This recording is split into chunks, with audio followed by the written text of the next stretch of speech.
আরও কিছু খবর নিয়ে এবার একটি ডেস্ক রিপোর্ট।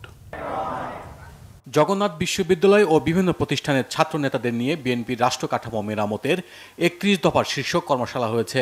এতে প্রধান বক্তা ছিলেন কেন্দ্রীয় ছাত্রদলের সহসভাপতি কাজী জিয়াউদ্দিন বাশিদ। কর্মশালায় বিএনপির রাষ্ট্র কাঠামো মেরামতের রূপরেখা, ছাত্র রাজনীতির ভূমিকা এবং জগন্নাথ বিশ্ববিদ্যালয় সহ দেশের বিভিন্ন উচ্চশিক্ষা প্রতিষ্ঠানের ছাত্রদলের সাংগঠনিক কার্যক্রম নিয়ে আলোচনা করা হয়। ঈদ যাত্রার স্বস্তিদায়ক করতে ঈদের ছুটি বিনাশের আহ্বান জানিয়েছে যাত্রী কল্যাণ সমিতি।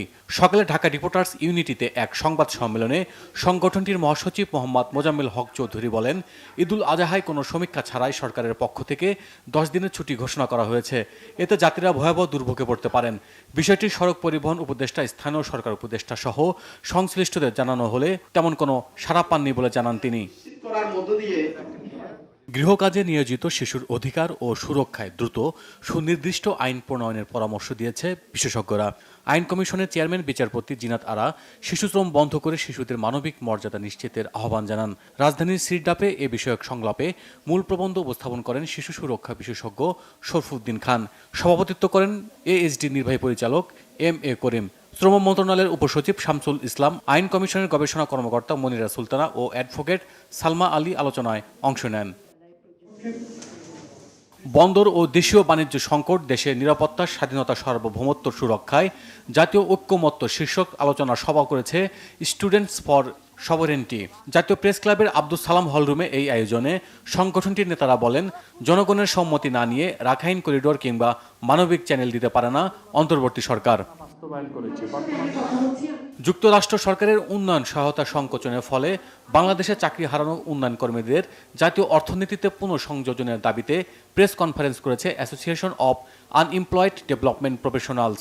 ঢাকা রিপোর্টার্স ইউনিটিতে এই আয়োজনের সংস্থাটি জানায়, বাংলাদেশে USAIDর 59টি প্রকল্পের মধ্যে 55টি বন্ধ হয়ে গেছে।